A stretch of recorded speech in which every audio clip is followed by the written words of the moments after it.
Yeah, make sure you do that. Okay. So we gonna jump in. You got to last. Did you get a chance to do some sectioning and some partying and stuff over the weekend? Yeah. Good, good. How about the rest of y'all? What y'all get into for the weekend? Nothing. Nothing. My son, Yeah, he was a handful this weekend. I don't know good if he had stuff. much sugar or what, but it just He was on one. Yeah. How old is he again? he's 6.5. 6.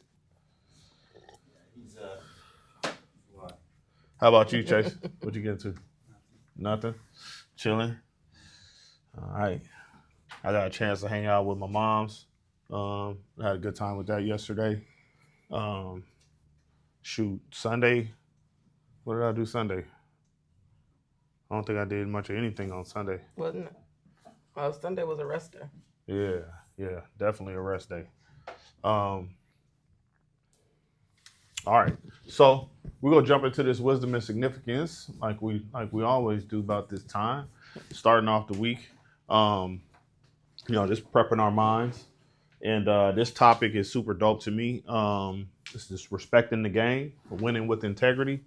I always believe no matter what you do, how you approach it with integrity, you know what I mean? And the game is going to give you what you give it. If you respect it, it's going to respect you and your efforts and your contribution to it. And so barbering is just the same, right? You respect the game of barbering, it's going to repay you tenfold.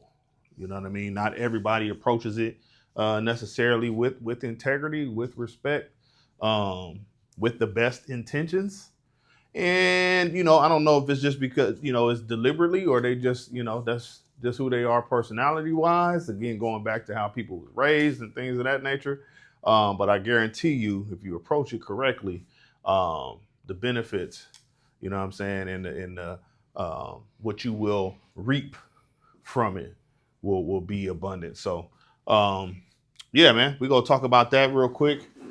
In the midst of this, man, I'm gonna share a couple of things, man. I don't know if you guys caught the game last night or any of the games last night, but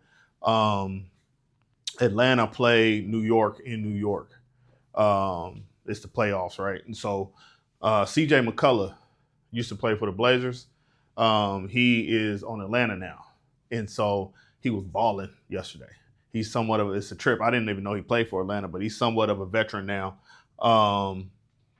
And he was balling. And so it just brought some memories back. So I actually was CJ's barber when he was here. And to see him grow into the man that he is now is just super dope. And I felt like,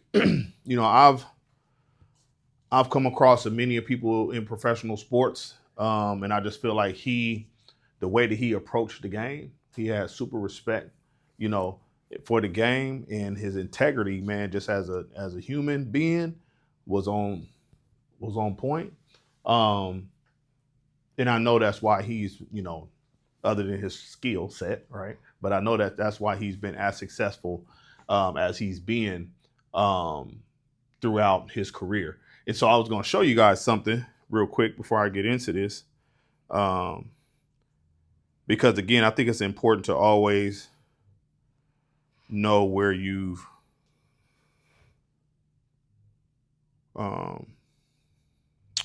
what you're becoming a part of. I guess that I put it that way. Because the respect builds even more so, right? So let me see.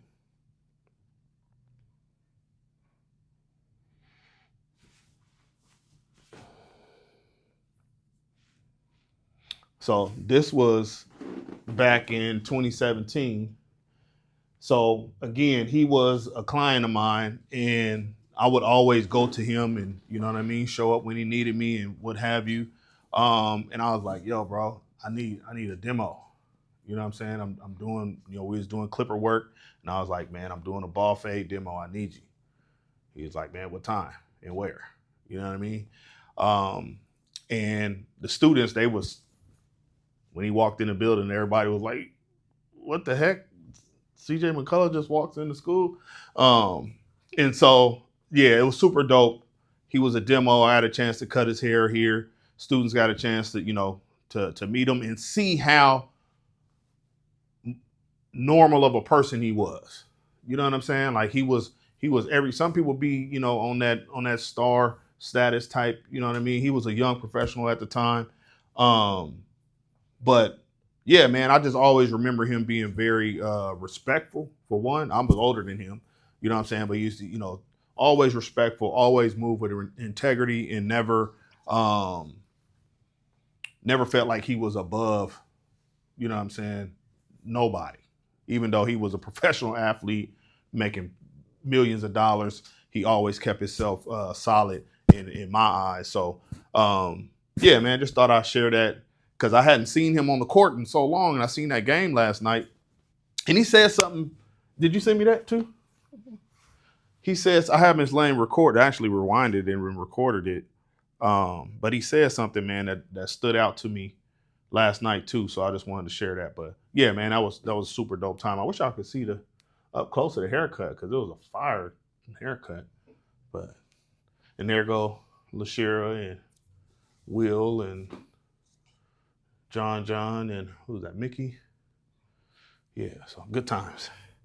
2017 sounds like it was like for me like yesterday, but you think about it's almost 10 years ago. It's a million years ago. It's almost 10 years ago, man. A whole and so- decade. I know it just Yeah. it's like kaboom.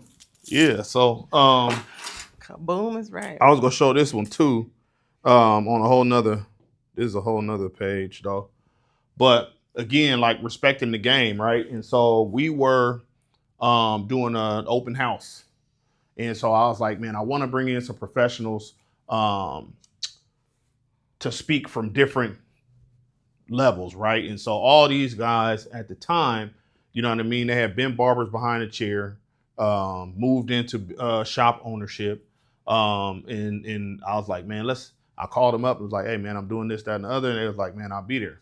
But everybody from different backgrounds, right? And so just real quick, I just wanted to show, and it was a trip. Nobody said, hey, put on white. You know what I'm saying? We all showed up with white on. But this guy here, I don't know if you guys ever heard of Rook's Barbershop. He was the owner and creator of Rook's Barbershop. He was a great guy, super rough around the edges. He's from New York. And he had a different type of respect for barbering that like he felt like a lot of people didn't have. So he had his viewpoints, but I thought Justin, and still do think Justin is a great dude. So he was able to come and share his expertise. He's since gone into the restaurant business and doing some different things. I told you guys we went to New York for an event. Didn't I tell you guys that? We took the students to New York, and me and him actually hung out. Me, him, and Will actually hung out in Bushwick, I think it was. It's about 3, 4 o'clock in the morning, man. It was what's it called? God dog it. Not Filipino, but Puerto Rican Day parade. They had the parade that day. And the city was just lit for the whole night. But anyway, he was from there, so he kind of took us around and showed us some different stuff. But again, respecting the game, they came together for the cause. It was dope. Dante Paschal. So Dante is the official Nike barber. I'm gonna always give him his props. He was like the first person to ever get a real signed, first barber to ever get a real signed contract with Nike. Like, you are the Nike barber. You know what I'm saying? Any events that they have, NBA, NFL, whatever they have, he's like top list guy. You know what I mean? Like, hey, so if you in actors, you know, yeah, A list, B list, or whatever. He's that guy. He's owned shops here in Portland. In the past, he was like lead barber. He opened up a shop with Terrell Brandon way back in the day. Now he lives in Dallas, and he is the Dallas Mavericks. Again, signed contract, official barber for the Dallas Mavericks, and he's a realtor too in Dallas. But super cool dude. very, very humble beginnings. He has a story that's out of this world. You know, I ain't gonna tell his story, but he has a great, great story. But amazing barber. I can't never remember his name. Oh, Phil. That's right. So Phil owns Barber Stars out in Gresham. I don't know if you guys have heard of Barber Stars, but they out in Gresham. Great dude. I met him. He actually moved here from Seattle. Very strong man of faith. And he like uses this shop as like a Bible study. You know, he does Bible study out of the shop a couple nights a week, I think. But great dude. He had a great what was it, analogy when he was here. It took forever for him to get it out, but it made sense. He was talking about baking the cake and having all the different ingredients and stuff like that. And it made sense when he said it. But good dude. And then this is Yuri. And Yuri was the youngest out of the crew that showed up. I met him, you know, again on his come up. He was a barber out in Beaverton, and he had just opened up his shop. And so anyway, again, just I put this picture up because when we talk about respecting the game, it's not about competition. You know what I'm saying? It's about, you know, I mean, the friendly competition is good, but it's more so about collaboration. And a thought that comes to mind is looking at barbering like it's like golf. You know what I'm saying? Like we're not competing against someone directly. We're competing against the course. You know what I'm saying? And we're trying to get our strokes, you know, down.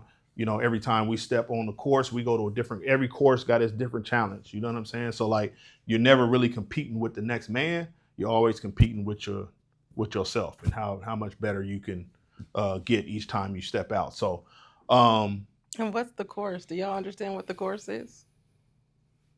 I'm just making sure. when I say golf, Mhm.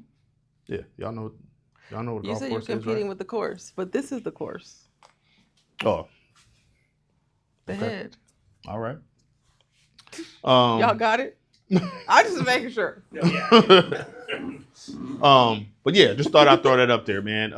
And another thing too, man, like barbering, it don't matter what background you come from, man. It don't matter, you know what I'm saying, who you are.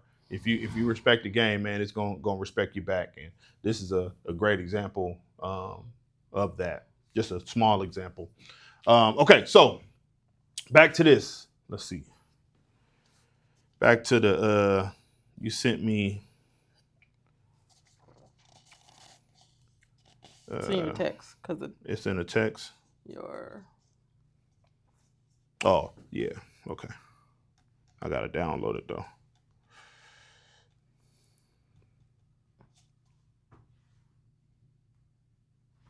Let's see if it go to the top. Will it go to the top? You should, because it was just yesterday.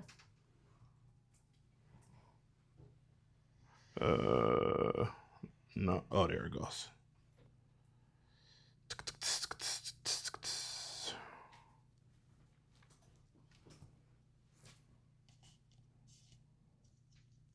All right, back to this real quick, y'all.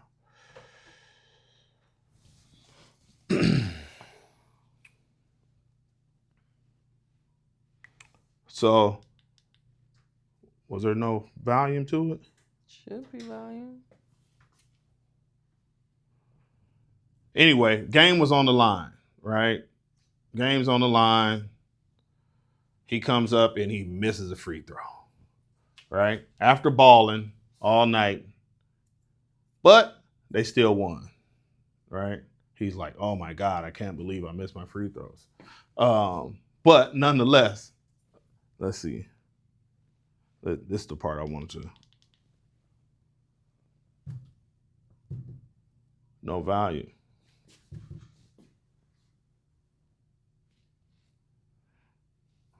No value, Miss Lane. Must be glitching. Anyway, he said something to the effect of like, man, I got to make my damn free throws. Right. But he's asking him about the game. And he just like, man, we just go get better. You know what I'm saying? We'll go back to the drawing board. We go get better. And yeah, man, that's what we're here for. And it says something along the lines though of having to do with respecting the game. And like I felt like even though he balled out, his love and respect for the game was focused on I need to make my free throws. I had 30 something points, right? But no matter what, we still could have lost. And again, he could have talked about how good of a game he had. But again, his respect for the game and love for the game, love for his team was focused on, man, I got to make them damn free throws. I just needed to know that there was volume. There is volume. Okay. So I just thought that was cool to see. And it also brought back memories, when he was a young guy. So anyway, we all got a path, you know what I'm saying? And you're going to be young in the game. You're going to be seasoned in the game at some point. And even when you're seasoned in the game, you still got improvements that you can make. So, all right. So let's get through this real quick so we can get to this. All right. Respect is how you treat everyone, not those you want to impress. Yes. When you are content to be simply yourself and don't compare or compete, everyone will respect you. Oops. They better. Respect is earned. Honesty is appreciated. Trust is gained and loyalty is returned. Absolutely. Got to give it to get it. All right. Respect the game means understanding the power of respect in every interaction. It's about valuing people, their time, and their contributions while carrying yourself with integrity. Whether it's in the barbershop, classroom, or business world, respect is a non-negotiable principle that shapes relationships, reputations, and opportunities. All right, how does this apply to life? Respect is a universal currency. Determines how you are treated, the doors that open up for you, and the reputation you build. I think reputation is something that's, in barbering, man, it starts from day one. You know what I mean? It starts here. And it follows you, man. You know what I'm saying? No matter what. And what I've learned is that, unfortunately, the bad reputation speaks a whole lot louder than the good. And it only takes one incident to turn a good reputation into a bad one. You know what I'm saying? People, they judge very quickly and can change their opinions even faster. You know what I mean? So being aware of that, we got to try to stay on top of things. But again, we ain't perfect. But whenever we do run into situations, knowing that we got to tighten up is always good. People gravitate towards those who show genuine consideration for others, whether dealing with friends, family, or strangers. Maintaining a foundation of respect allows for better communication, deeper connections, and a stronger personal and professional network. Y'all agree with that? Cool. All right. So as a barber student, respecting the game means respecting your instructors, your classmates, and the learning process itself. I think that's the biggest one right there. I mean, all of it matters, but, respecting the process, it allows you not to get down on yourself when things don't go, perfectly, right? Just understand it is a process. There is growth and discoveries that need to happen. And just trust in that. Show up on time, be present, value the knowledge being shared. Respect also means being open to constructive criticism. Real growth happens when you listen, apply feedback, and appreciate the wisdom of those ahead of you. How it applies to being a professional barber and entrepreneur. In the barber industry, respect is everything. How you treat clients, coworkers, and even your competitors define your reputation. Respected barber understands the importance of professionalism, customer service, and industry standards. Entrepreneurs who respect their team, clients, and the business game itself create a solid foundation for long-term success. I agree. Remember, the way you treat people today will determine the referrals, the opportunities, and the collaborations you receive in the future. So true. Man, I had a situation. There was a guy that we actually have become, pretty cool friends with for a little while, and then it kind of, dissipated over time. But our connection was like established off of what I felt was a lack of respect that I had to call out. You know what I mean? And I was in the barbershop. It was early in the morning, first thing in the morning, nice day, Saturday maybe even. And guy comes in the barbershop, I'm cutting, and I go to speak to him, like acknowledge him coming through the door type of thing, because I was big on that. And he hit me with with the one finger up, like hold on type thing. And I was like, it was weird, man, and I didn't like it. You know what I'm saying? I felt like I was not going out of my way, but making it a point to speak to you and say good morning. Ask, did you have an appointment? You know what I'm saying? Are you taken care of? Type of thing. And I felt like it would have been easy for him to just say, give me just a second. Yeah, and I didn't realize he had like a thing in his ear. You know what I'm saying? And so, just give me just a second. I'm on the phone. I mean, it only take a couple words, but he hit me with the one finger, and it just, I don't know what was going on with I went from 0 to 100. You know what I'm saying? Like, you know what I mean? I'm like, what? And I like, bro, and it was just, and so anyway, once he did get off, I was like, bro, I was trying to make sure that you was taken care of, man, and I felt like you just brushed me off, like, and he was like, man, I did not mean it like that, and we just kind of, and from there though, he was like, brother, I'm sorry, I did not, I imagine how it might have come across, but I did not mean it like that. But he understood where I was coming from, so he knew that I wasn't just tripping. But anyway, from there, he introduced himself, and he was like, I already know who you are, and like literally from there was a level of respect established, and then we just got cool, like super cool after that. You know what I'm saying? And so sometimes it takes that, the establishing that ground, and where certain relationships can be built from there. It's like, bro, I don't appreciate that type of stuff, and sometimes that's what we got to do. Let somebody know, like, hey, I don't appreciate that. And sometimes that's where the foundation, what I'm saying, of good friendships and relationships actually start.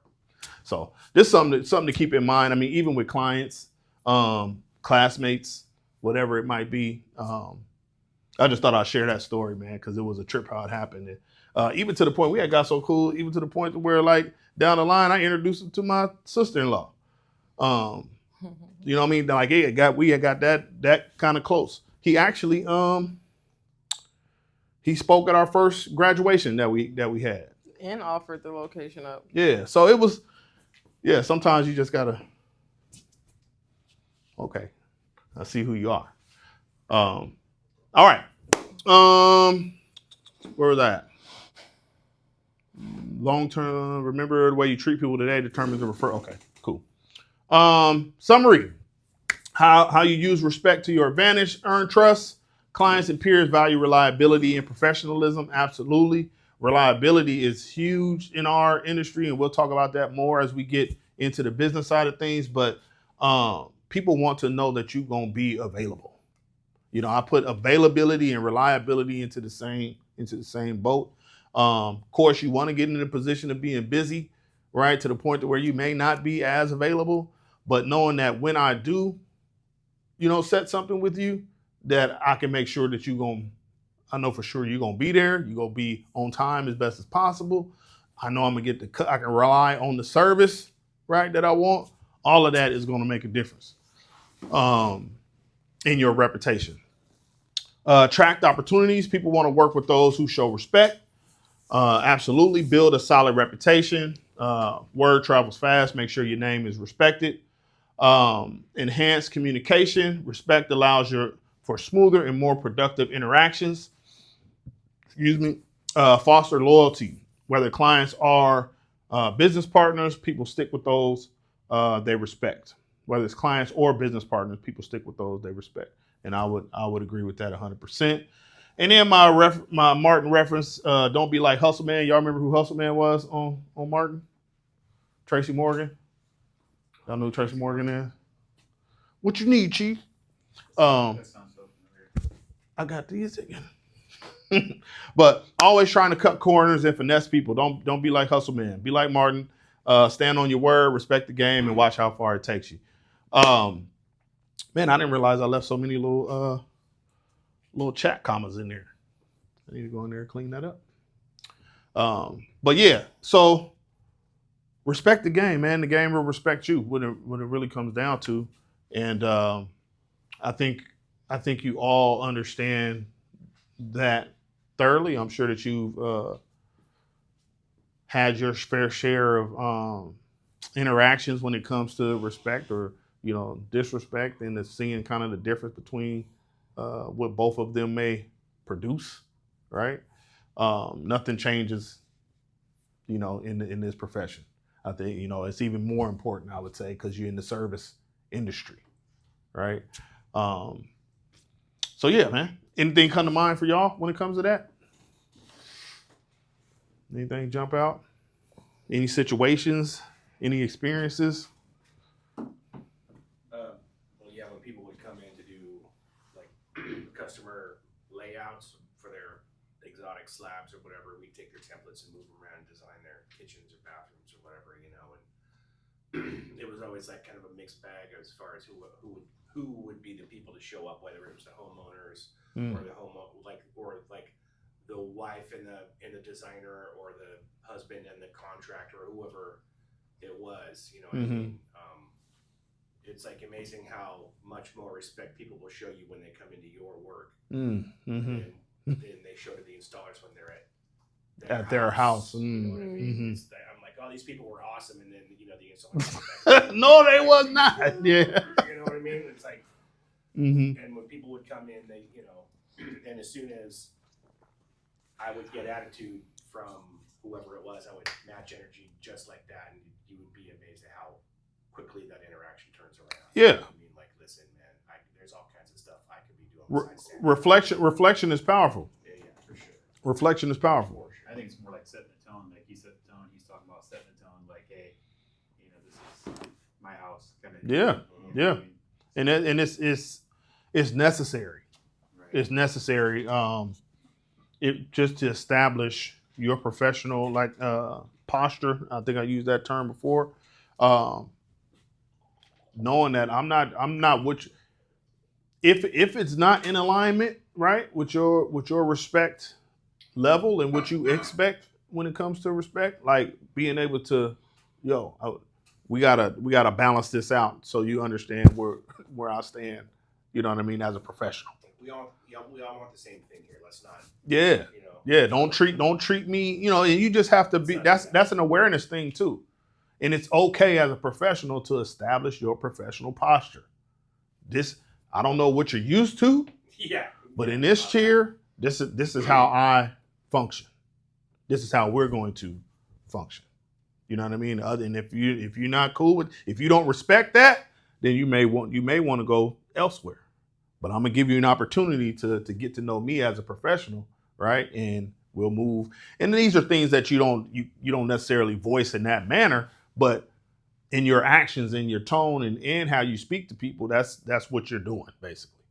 And if it comes to it, then you have to tell them that in that, verbatim, like this is my chair. Yeah. This is where I do business. This is how I do business. I don't tolerate that. I don't tolerate this. You know what I mean? Is that okay with you? You all right with that? I'm gonna give you the best haircut service or whatever service possible, right? I'm gonna meet your expectations. You know what I mean? Hopefully exceed them. But this, that, and the other, I don't. One for me, guys, that I used to hate was weed smoke. People would smoke weed and come into the shop and blow up the spot. And I have to tell people, come here, man, let me talk to you real quick. Because unfortunately, sometimes the barbers didn't have the communication skills, or they just didn't feel comfortable, or sometimes they just didn't care enough, right? Because they shared values with this client. You see what I'm saying? Like they were on the same playing field. So I get a client, the barber a chance to, did you go say something, bro? You realize that's your client and he in here. I mean, we just went from Barber aroma to, you know what I'm saying? It smell like a forest in here. But yeah, I take them outside. I'd be like, bro, I'm gonna need you to hang out outside, air out. We don't want the whole shop smelling like, please don't come in here like that. Oh man, I didn't even realize it was like that or smelling like that or whatever. But it's like, bro, you can tell you just sat in the car, you know what I mean, and did your thing and come right into the barbershop. Like, but they're probably used to that in certain places. That's okay. Don't nobody say nothing. But like you have to set the tone. Same thing with, asking people not to curse, right? Same situation. Anything with cigarette smoke sometimes? Not so much with cigarette smoke. I'm never really gonna. I never told somebody that come in smelling like cigarette. Nah, I've never done that. But on the barber side, when you go out to smoke and then you come back in, like it's really imperative to wash your hands. So that's the worst. So you don't have that smell right in their face. That's the worst. I'm glad I got that out of the way ahead of time. Yeah, because there's really no masking it. Yeah. There's no when you're mask. the one doing it, you don't really. I mean, You know, as an excuse for people that do it like I used to do it. If you're that guy, then you're kind of nose blind to how much you stink. Like, Yeah, same thing. After you quit smoking, your taste and your smell. Yeah, it goes away. When I'm on the bus, I'm like, dude. Wow, that used to be me. Like, wow, I used to, yeah. Yeah, man. Once you get out of that life, you're like very, very aware of it. I think it's true with a lot of smells. Like people don't realize they stink. You know what I mean? Because it's their smell. You know what I'm Right, saying? And they're so used to it. I think I told y'all the story about the classmate of mine when I was in high school. He had that kerosene furnace. Did I tell y'all about that? Yeah. Yeah, and he used to come to school smelling like gas, man. It's like, bro, man, somebody light a match too close to you, you go combust. But yeah, he didn't realize it, or maybe he did. I don't know. I can't remember if he was like, oh, I do. I can't remember, but he did tell me that he had the kerosene furnace. Nonetheless, yeah, man, we have to be okay with setting the tone for our space and not only for us, but for the client, our other clients. You know what I mean? Because the client ain't gonna say nothing. I even had, man, I'll tell y'all this another time, but I had a situation where a client invited me to lunch to talk to me about how he felt about the shop and like certain things that he would see when I wasn't there. You know what I mean? He was like, I respect you so much that I want to tell you some of the things that you may not know that I've seen when you're not there, type of thing. And I was just like, and I went and sat there, had lunch with him and everything. And the stuff that he was telling me, I had seen it before. And I'm glad that he said something because it was a situation that I didn't quite know how to handle. Because it was, I don't want to talk about this on this, but I'll tell you guys this another time. But yeah, man, sometimes you do need an outside perspective sometimes, because I definitely don't know everything and definitely don't know how to approach every situation. And so it was great that he did that. And again, the respect that they have for you can lead to that. If they don't, they might not say nothing. They just leave and go to another shop. You know what I mean? Because it was kind of at the point that he was like, man, I really love coming here. But if that doesn't get corrected, I can't come here no more. You know what I'm saying? Like, and because of the position that I'm in, I'm going to have to do something about it. You know what I mean? Like So I'll tell y'all in a minute. But yeah, anyway, all types of stuff, man, can happen. But respect is definitely the leading, tool, I'd say, that we want to lead with. All right, so we're done with that. Thanks for the insight, y'all. And let's go ahead. We got plenty of work to do. I got something to give y'all too.